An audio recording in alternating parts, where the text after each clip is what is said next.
할렐루야. 벌써 이 한 해가 다 끝나가는 오늘 마지막 주일입니다. 세월이 다시 한번 매우 빠르다 하는 것을 실감하는 그런 시간인 것 같습니다. 오늘 마지막 주일 예배에 참여하신 우리 성도님들을 주님의 이름으로 환영하고 축복합니다. 오늘 이제 한 해를 마무리하는 이 시점에서 우리 주님께서 우리에게 들려주시는 메시지, 세모해 주시는 하나님의 메시지가 뭐냐. 오늘 베드로전서 4장 7절에서 11절까지 말씀을 통해서 우리가 빗자간의 은혜를 나누기를 원합니다. 자, 20세기의 실존주의 철학의 거장 프랑스의 샤르트르는 죽음 앞에서도 인간은 자신의 자유의지로 실존적인 존재임을 인간이 스스로가 입증해야 된다, 이렇게 말했습니다.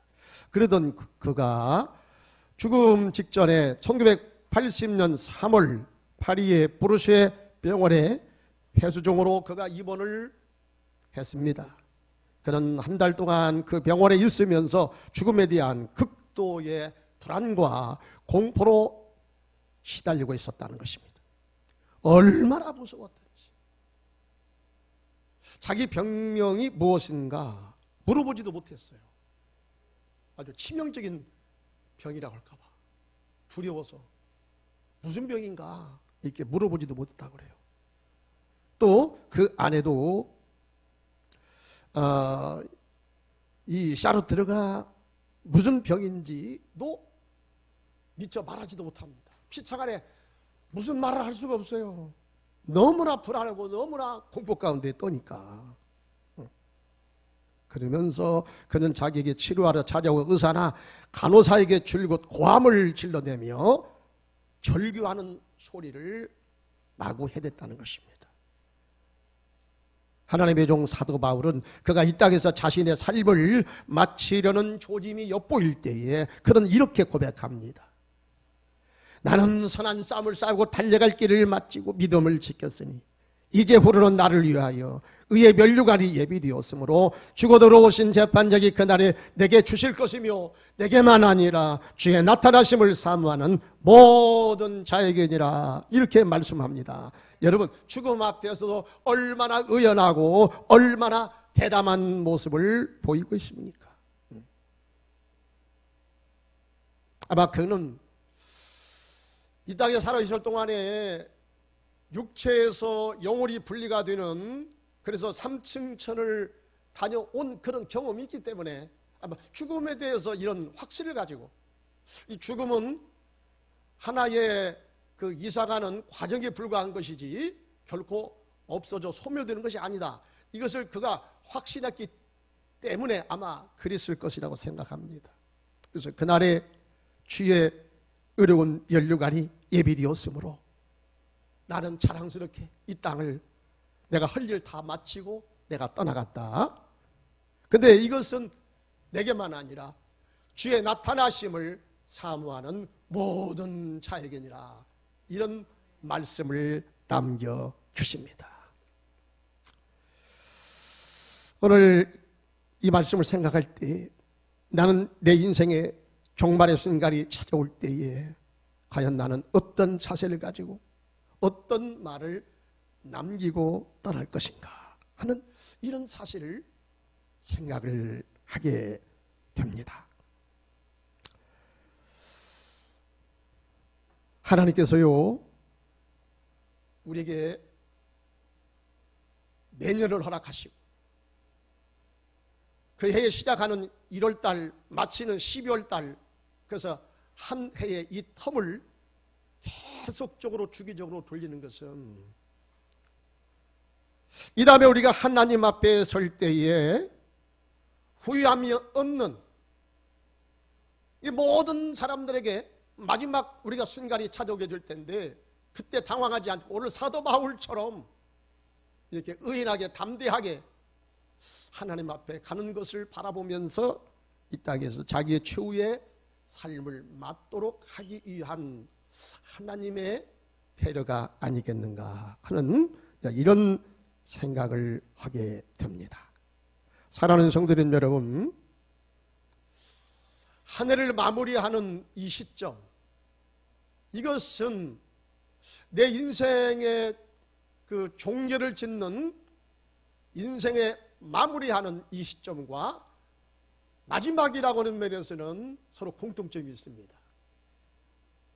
우리가 마지막 순간에 오늘 사도 바울처럼, 이 샤르트르 같은 사람이 아니라 오늘 사도 바울처럼 하나님 앞에 참으로 자랑스럽게 서는 사람이 되기 위해서 오늘 이 한 해를 마무리하면서 오늘 본문 말씀을 통해서 내 인생을 어떻게 마무리를 잘 지어갈 것인가 하는 것을 한번 생각해 보면 우리 모두에게 은혜가 되고 축복이 될 줄로 믿습니다. 오늘 이 여러분 역사를 마무리하는 만물의 마지막이 가까워오고 있으니, 만물의 마지막이 가까웠으니 그러므로 우리가 어떻게 살아야 할 것인가? 오늘 7절 말씀 보겠습니다. 4장 7절 말씀, 만물의 마지막이 가까워왔으니 그러므로 너희는 정신을 차리고 근신하여 어떻게 하라고요? 기도하라. 이렇게 말씀을 하십니다. 오늘 이 말씀은요, 예수의 군사로서 우리가 어떻게 이 땅에서 믿음의 승리의 삶을 살아갈 것인가 하는 귀한 교훈을 우리에게 던져준다고 생각합니다. 여기 정신을 차리고라는 말은 원문의 레페인이라는 말입니다. 이것은 술에서 깨어라, 이 뜻을 가지고 있습니다. 술에서 깨어라, 정신 차리라, 이 말은 술에서 깨어라, 이 뜻을 가지고 있다는 거예요. 술 취한 사람은 몽롱해서 분별력을 상실해버리기가 쉽지요. 그래서 술김에 욕을 실컷 해놓고 이것은 술김에 했으니까 그냥 용서해 주어, 이렇게 사람들이 말을 하는 것을 들어보게 됩니다. 그러니까 술김에 하는 말은 제정신이 아닌 몽롱한 상태에서 실없는 소리를 하는 것, 피차간에 우리가 용인하자, 그런 뜻이 여기에 숨겨져 있다고 생각합니다. 여러분, 예수 그리스도의 사람들은 깨어있는 영적인 분별력을 지닌 사람으로서 그들은 어떤 사람들입니까? 여러분, 우리가 영적으로 깨어있다는 말은 무슨 말이냐? 우리는 기도하는 사람들이다 하는 이런 의미도 되겠습니다. 여러분, 영적으로 깨어있는 사람은 반드시 기도하는 사람인 줄 믿습니다. 이 기도하는 사람은 주의 말씀을 잘 듣고요, 영적으로 깨어있기 때문에 그 사람은 절대로 허송세월하지 않습니다. 이것이 특징입니다. 여러분, 기도의 사람 모세를 보십시오. 시편 90편 10절에 보니까 우리의 연수가 70이요 강건하면 80이라도 그 연수의 자락은 수고와 슬픔뿐이니 신속히 가리 우리가 날아가나이다. 우리에게 우리 날 계수함을 가르치사 지혜의 마음을 얻게 하소서, 이렇게 기도하고 있습니다. 하나님, 지나가고 보니까 세월처럼 빠른 것이 없군요.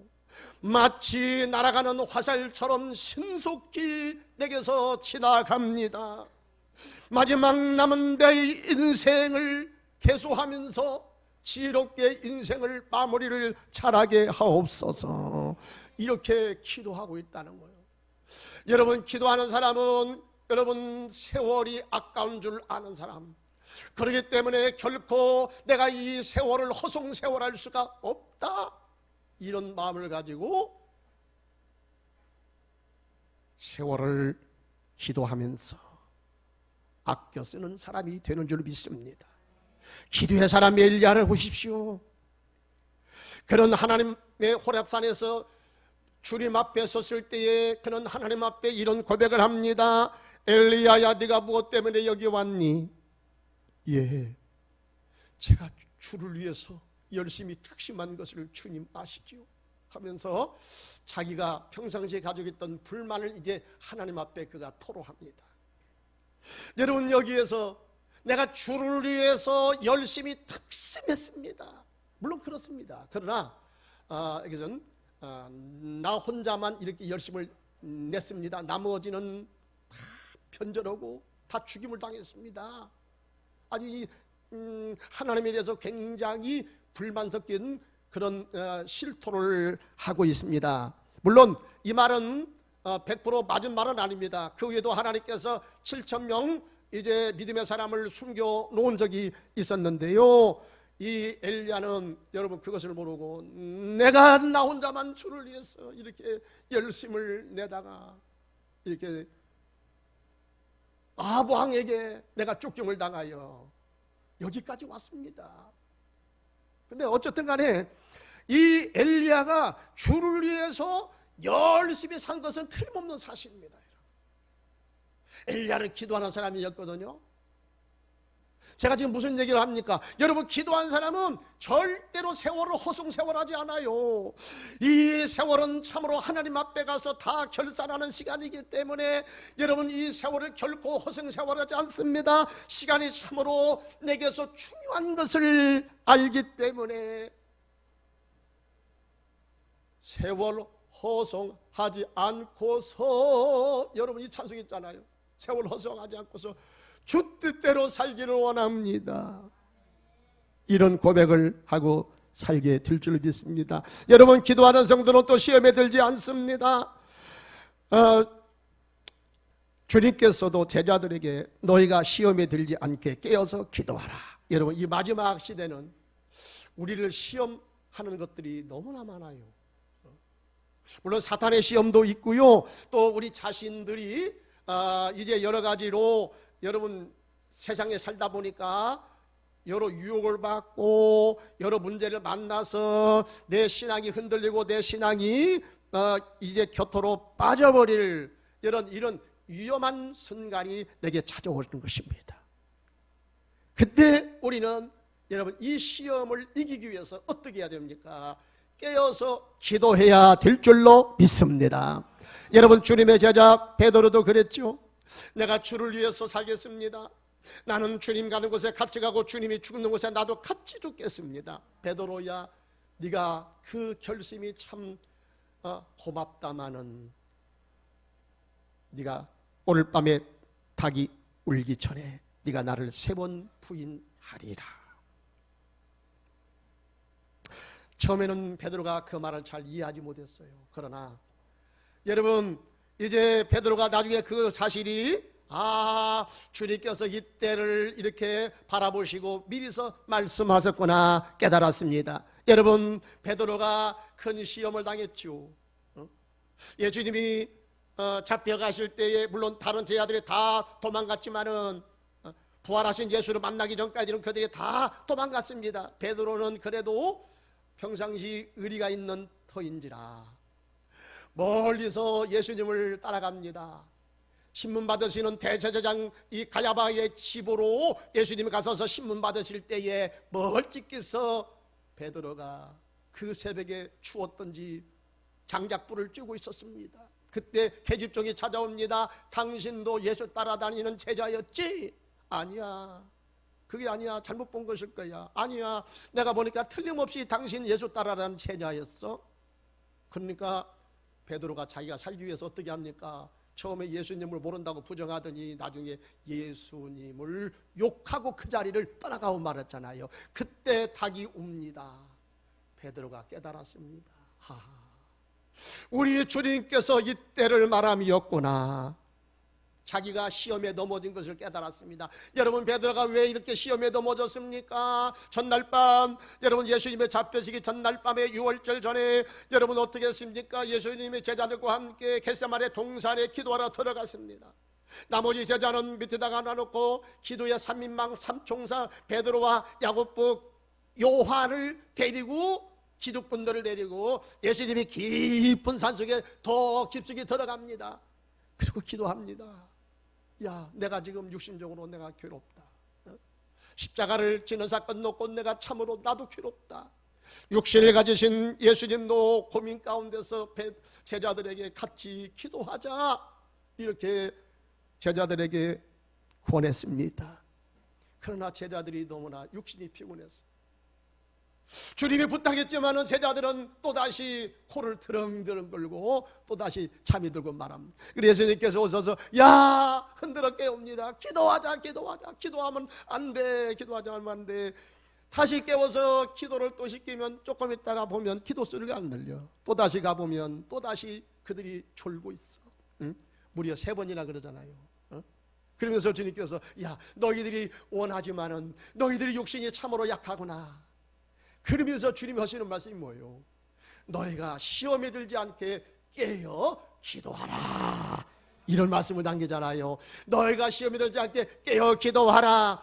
여러분, 이때 베드로가 주님 부탁의 말씀을 외면하고 열심히 기도하지 않았기 때문에 그는 그 이후에 여러 번 실수를 하게 됩니다.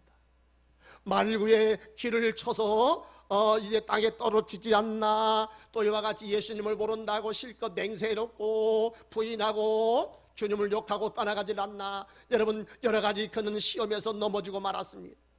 왜 이와 같이 시험에 넘어졌을까요? 예수님께서 말씀하신 대로 너희가 시험에 들지 않게 깨어 기도하라. 여러분, 기도를 열심히 할 때 하지 않았기 때문에 베드로에게 이런 시험이 찾아온 줄로 압니다. 사랑하는 성도는 여러분, 마지막 시대에 사단은 우는 사자와 같이 두루 다니며 삼킬자를 찾는다고 하는 이때에 우리가 영적 승리자가 되기 위해서는 우리도 깨어서 기도해야 될 줄로 믿습니다. 그 다음에 둘째로 열심으로 사랑하는 사람이 되어라. 8절에 보니까 이렇게 우리에게 말씀합니다. 무엇보다 뜨겁게 서로 사랑할지니 사랑은 허다한 죄를 덮느니라. 아멘. 아멘. 여러분, 이 마지막 시대는요, 디모데에서 보면은 마지막 시대 사람들이 돈을 사랑하기를, 돈을 자기의 신으로 삼고 배를 신으로 삼고 돈을 그렇게 좋아한다고 그랬고요, 하나님보다 더 사랑한다고 그랬고, 여러분, 이제 극단의 이기주의로 빠지기 때문에 사랑의 열정이 자꾸자꾸 식어집니다. 그뿐만 아니라 여러 가지 우리는 삶의 요인에 의해서 우리의 처음 사랑을 잊어버리게 되고요, 여러분, 사랑의 열정이 자꾸자꾸 식어지게 됩니다. 주님을 사랑했던 여러분 사랑의 열정도 식어지고, 성도의 사랑도 식어지고, 가정 식구들의 여러분 사랑도 점점 식어져가는 여러분 그런 때를 맞이했습니다. 우리가 이 마지막 종말의 시대를 살리면서 어떻게 영적인 승리자의 삶을 살아갈 수 있을까요? 우리가 끝까지 여러분 달려갈 길을 마치고 사랑하는 삶에서 우리가 흐트러지지 않을 수가 있을까? 여러분, 사랑하면요, 사랑하면 반드시 영적인 승리의 삶을 살아가는데, 오늘 말씀처럼 여러분 사랑하면 허다한 허물도 덮는다고 그랬습니다. 여러분, 사랑, 그러니까 이 마지막 시대는 우리가 영적 승리의 삶을 살기 위해서 형제간의 사랑이 자꾸자꾸 식어지잖아요. 상대방의 여러분 허물이 자꾸자꾸 보이고 사물의 형제의 약점이 보여서 이것 때문에 갈등이 심하고 공동체에서 여러분 싸움이 심하고 하는 것들이 얼마나 빈번한지 모릅니다. 참으로 부끄럽지만은 여러분 교회에서도 그래요. 우리 교회는 빼놓고 많은 교회에서 여러분 싸움의 소식이 들려와. 이 교회 싸움은 여러분 세상 법정에서도 못 말린답니다. 참 너무나 이게 너무 안타까워요. 여러분, 왜 그렇습니까? 이 마지막 세상이 되어서 이렇게 우리가 여러분 사랑이 있으면 모든 걸 다 덮어주는데, 그럼에도 불구하고 덮어주는데 왜 덮어주지 못합니까? 사랑이 식어졌기 때문에 여러분 그렇습니다. 사랑이 식어지면 상대방의 허물이 자꾸자꾸 드러나 보이는 겁니다. 약점이 드러나 보이는 겁니다. 그러나 사랑하면 상대방의 약점도 다 덮어지는 겁니다. 응? 사랑하면 그렇게 되는 거예요.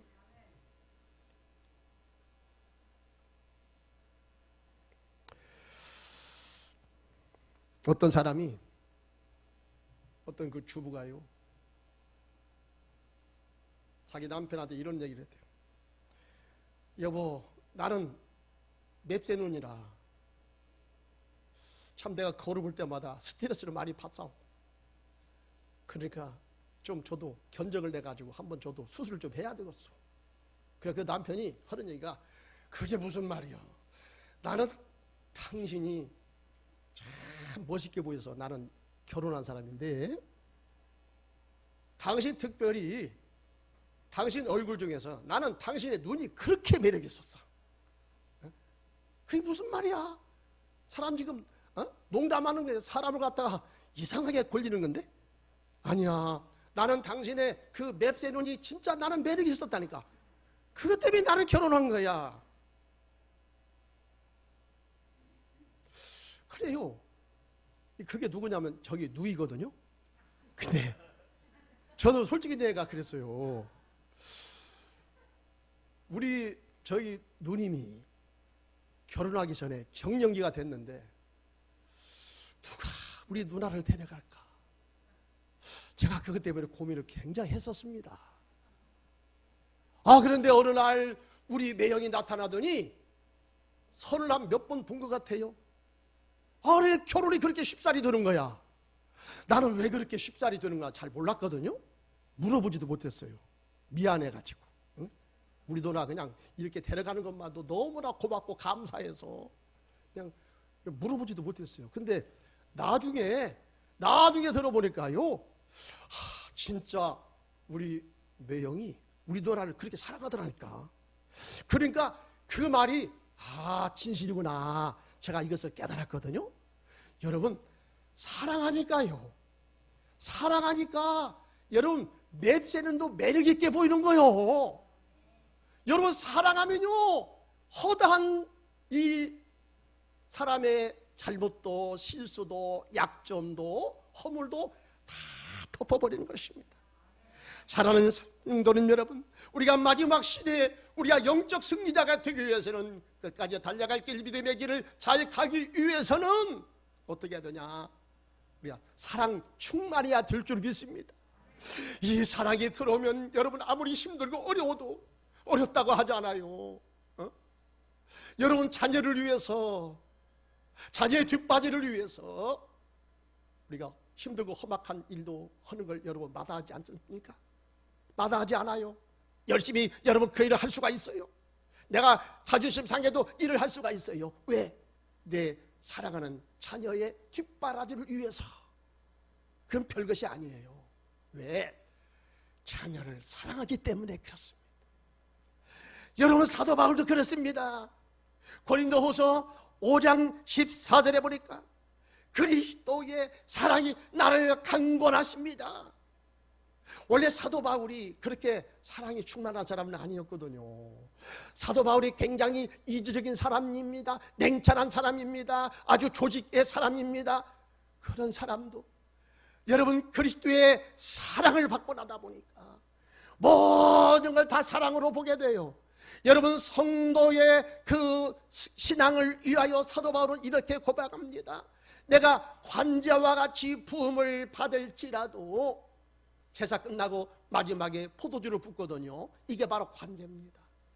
그러니까 내가 성도를 위해서 내가 관제로 부음을 받은 바 된다고 할지라도, 내가 희생을 당하고 내가 죽음을 당한다 할지라도, 성도들이 잘되고 성도들이 믿음에 성공하는 일이라면 내가 나보는 걸 나 다 포기하겠소.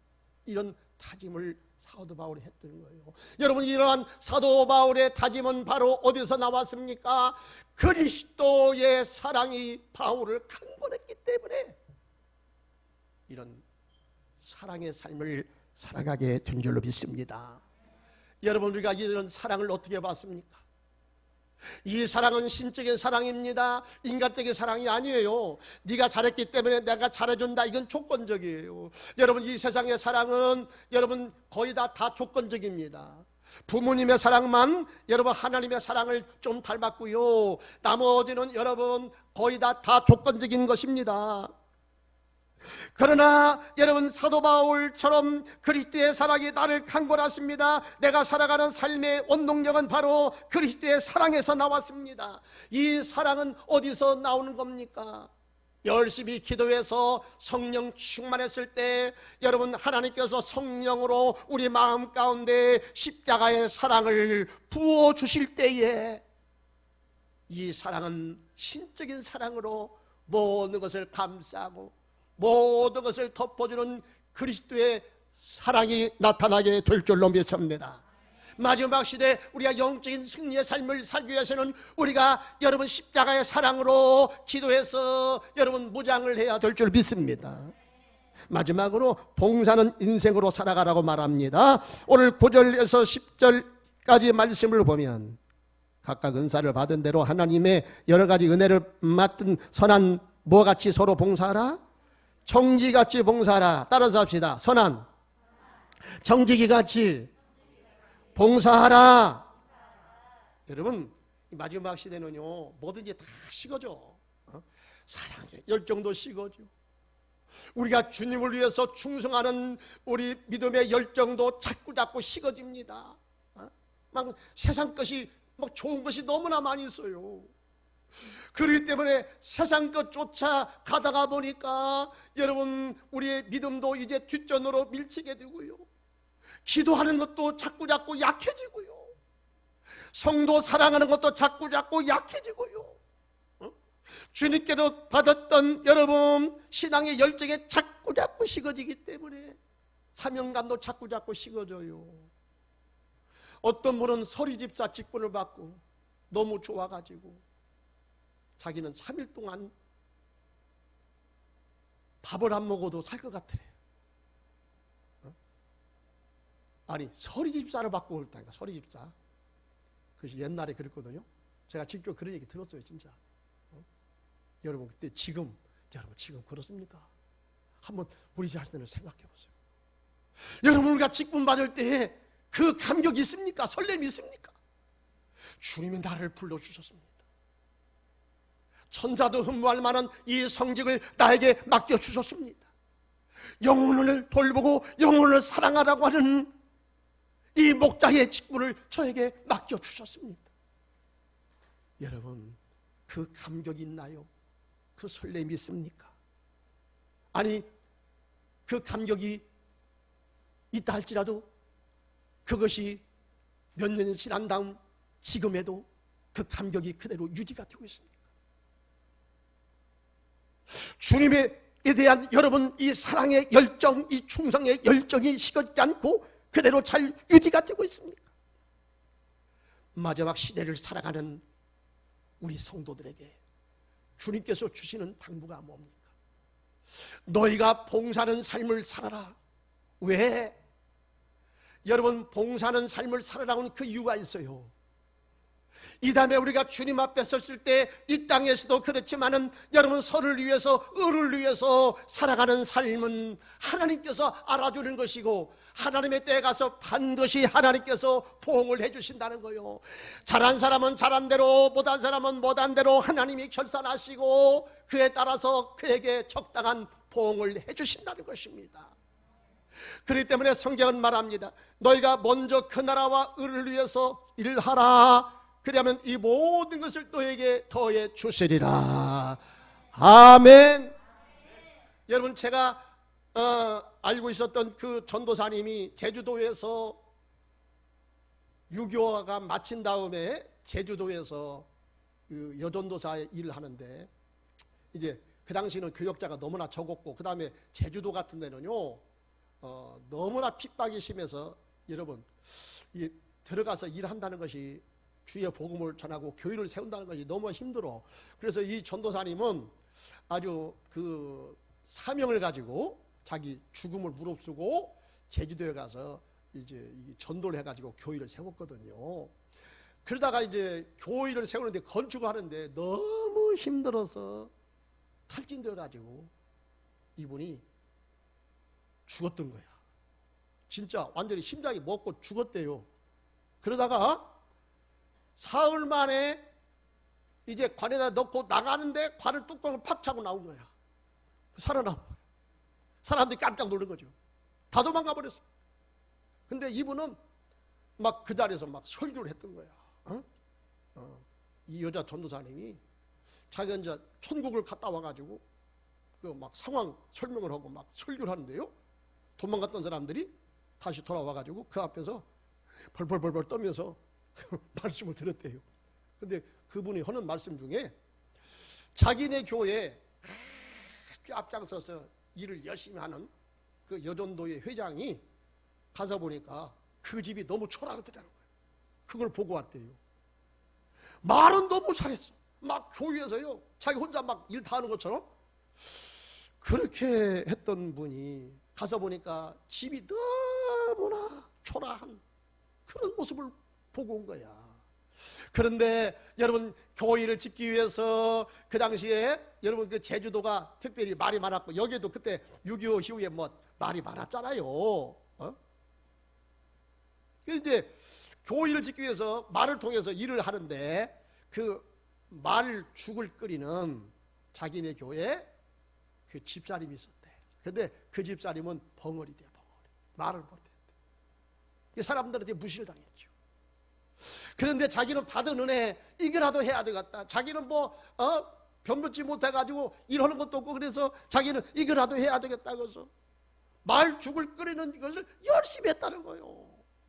그런데 천국에 가서 보니까 그 집이 그렇게 으리으리한 집으로 꾸며져 있더라. 이걸 보고 와서 얘기를 한 거야.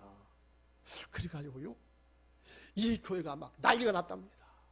그래서 그 앞장서서 막 큰소리치고 자기 혼자 일 다 하는 것처럼 했던 그 집사님도 막 회개하고요, 그 얘기를 듣고 막 회개하고 다시 예수를 새롭게 믿고, 그래서 그 교회가요, 그 바람에 교회를 건축을 멋있게 잘 하게 되었다는 얘기입니다. 예, 그러니까 여러분, 이걸 통해서도 하나님께서 일을 하셨잖아요. 제가 지금 무슨 얘기를 지금 드리는 것입니까? 여러분, 우리가 성경에 보니까요, 행한 대로 다 받는다고 그랬거든요. 그렇기 때문에 우리가 주를 위해서 일하는 것, 여러분, 이것은 결코 온 것이 아니고요, 우리 행한 대로 이 다음에 주님 앞에 가서, 아니 이 땅에서 다 받게 될 줄 믿습니다. 그렇기 때문에 여러분, 이 마지막 시대에 우리가 여러 가지 것으로 인해서 우리의 믿음도 흔들리고 우리의 사명도 흔들리는 바로 이런 때에 주님께서 뭐라고 말씀하느냐? 너희는 선한 청지기로서 이 땅에서 맡겨진 의를 잘 감당하라고 말씀을 하는 것입니다. 여러분, 종이 아니에요. 여기는 분명히 청지기로 이렇게 기록됩니다. 종과 청지기는 다르죠. 여러분, 종이라는 것은요, 그 옛날에 주인의 여러분 이 재산 품목입니다. 옛날에는 시장에 가서 종을 팔기도 하고 여러분 종을 사기도 했어요. 이 종은요, 우리 주인이 돈을 주고 나를 사오면요, 그때부터는 우리 주인의 내가 재산 품목이 되는 것이거든요. 그래서 주인이 시키는 대로 일을 해야 돼요. 일을 열심히 하고 아무리 이제 뼈골 빠지게 일을 한다고 할지라도 돈을 안 줘도 아무 소리 못 하는 거야. 왜? 나는 주인의 재산 품목이니까. 나는 시키는 대로 일을 하다가 죽을 뿐이요. 이게 종입니다. 근데 성경에 보니까 사도 바울은 내가 그리스도의 종이다, 이런 고백도 했지만, 오늘 또 이 말씀에 보면 여러분, 우리 예수 믿는 신자, 우리가 주님께로부터 사명을 받아서 주의 일을 하는 사람을 이제 뭐라고 말씀하냐면, 너희는 선한 청지기다. 여러분, 청지기는요, 종하고 다르다니까요. 이 청지기는요, 그 일의 전문가야. 그래서 주인이 볼 때에 이 사람을 내게로 와서 내가 일을 시키면 아주 이 분야에서 전문가이기 때문에 일을 잘해서 나에게 좋은 이물을 남기겠다, 이렇게 생각되면 그 사람하고 계약을 맺어서 당신이 와서 내 일을 해주면 내가 당신에게 그에 따른 보험을 해주겠소, 내가 이렇게 월급을 주겠소, 이렇게 약정을 맺고 그 주인의 일을 하는 것이 바로 청지기인 것입니다. 여러분, 우리 예수 믿는 사람은요, 우리가 주께로부터 사명을 받았는데 이 사명을 받은 것이 바로 뭐냐? 내가 청지기 직분을 받았다는 거예요. 무슨 얘기입니까? 하나님은요, 나를 불러가지고 하나님의 이 거룩한 일을 맡기는데, 일을 맡기는 게 그냥 맡기는 것이 아니라 꼼것이 아니라 내가 하는 것에 따라서 주님께서 반드시 그에 따라서 보상을 해준다는 것입니다. 그렇기 때문에 여러분, 우리가 주님께로부터 맡은 이 사명을 감당하는데 최선을 다해서 나의 온 마음을 다 거기에 쏟아서 열심으로 그 일을 충성해야 될 줄로 믿습니다. 왜? 주님 앞에 섰을 때 우리가 다 드러나기 때문에, 내가 헛는 대로 다 보응을 받기 때문에 그렇습니다. 그래서 여러분, 이 일을 잘 감당하기 위해서 우리는 어떤 의식을 가지고 일을 해야 되느냐? 따라서 합시다. 프로 정신으로, 아마추어로 하지 말고 프로 정신으로 하자. 무슨 얘기입니까? 아마추어는요, 그냥 하나의 신선이요, 신선. 그러니까 저도 좋고 이게 더 좋고 뭐 그래 별 신경을 안 씁니다. 그런데 여러분, 프로는 치면 안 되거든요. 왜? 거기에 나의 모든 거 달려 있어요. 여러분, 나의 먹고 사는 것이 거기에 달려 있어요. 그렇기 때문에 적당히 할 수가 없거든요. 적당히 할 수가 없습니다. 나의 명예도 거기에 달려 있어요. 왜? 프로기 때문에. 여러분, 우리가 주의를 감당할 때 어떤 면에서는 아마추어 정신을 가지고 하면 안 돼요. 뭐 어디 하다가 되면 뭐 괜찮고, 안 되면 뭐 그래도 뭐 별 문제가 없고, 돼도 좋고 안 돼도 좋고, 잘 돼도 좋고 잘못돼도 괜찮고. 여러분, 이건 아마추어예요. 여러분, 이 아마추어 정신 가지고 하면 안 돼요. 우리가 주님의 일을 때요, 프로 정신 가지고 해야 됩니다. 여러분, 이 일을 하지 않으면 안 돼. 내 명예가 손상돼. 전문가로서 내 명예가 손상돼. 그렇기 때문에 거기에 나의 온 마음과 나의 정성을 다 쏟아서 여러분 그 일을 완성해내는 것이고, 이게 바로 프로 정신입니다. 여러분, 우리가 주님의 일을 맡을 때에 프로 정신으로 끝까지 사명을 잘 감당하는 성도가 되시기 바랍니다. 선한 청지기로서 여러분, 내가 하는 일에 대해서 주님이 다 사진을 찍어놓고요, 이 다음에 하나님 앞에 섰을 때에 이 땅에서도 우리가 종종 하나님께서 나를 결산하시고 상을 주겠지만은, 이 다음에 하나님 앞에 섰을 때에 나의 모든 행한 일대로 다 주님께서 들춰내시면서 내게 시상을 하기 때문에, 여러분, 우리는 끝까지 내가 맡은 이 사명을 잘 감당하는 성도가 되어야 될 줄로 믿습니다. 만물의 마지막이 가까웠으니, 여러분, 이 때를 맞이해서 오늘 이 한 해를 다 이제 종결을 짓는, 마무리 짓는 이 주간에 언젠가는 모르겠지만은 내가 주님 앞에 설 만물의 마지막이 가까울 그 때를 바라보면서 올 한 해를 믿음으로 잘 정리하시고, 다시 한번 우리가 옷깃을 여미고 정신을 차리고 깨어서 기도해서 내게 주신 시간을 헛되이 쓰지 아니하고 주를 위해서 선용할 것을 다짐하고, 끝까지 사랑하면서 하나님 사랑, 이웃을 사랑하고 이 사랑의 열정 가지고 식어지지 않고 내가 맡은 이 사명을 끝까지 잘 완수하는 성도, 청지기로서 맡은 바 사명을 끝까지 완성해서 하나님 앞에 설 때 잘했다 칭찬받는 주님의 종들이 되시기를 주의 이름으로 축원합니다. 할렐루야. 하나님 아버지 감사합니다. 언간 벌써 1년이 또 지나가는군요. 하나님, 시작한 지가 벌써 엊그저께 같은데 벌써 한 해가 다 지나갔습니다. 우리가 무엇을 하고 살았는지 오늘 한 해를 마무리하는 이 마지막 주일에 내 자신을 돌이켜볼 때 하나님 앞에 부끄러운 거 많습니다. 죄송한 거 많습니다. 뿐만 아니라 우리는 코로나 팬데믹으로 인하여 하나님 아버지 여러 가지 힘들고 어려운 세월을 살았습니다. 그러다 보니 어느덧 이것이 나의 신앙의 타성으로 와, 하나님 아버지, 본의 아니게 내 뜻과는 다르게 내가 다른 모습으로 주님 앞에 서 있는 모습을 바라보게 됩니다. 나의 연약하고 나의 부끄러운 모습으로 주님 앞에 1년 동안 살았던 그 모습을 주님 앞에 드러내 보이면서 하나님 앞에 죄송한 마음 그지없습니다. 하나님 아버지, 내가 잘못 살았고 내가 하나님 앞에 시간을 헛되이 보냈다면 오늘 다시 한번 깨닫는 시간이 되게 하여 주옵소서. 하나님 아버지, 이 한 해를 어떻게 하든지 간에 이제 마무리하는 이 시점에서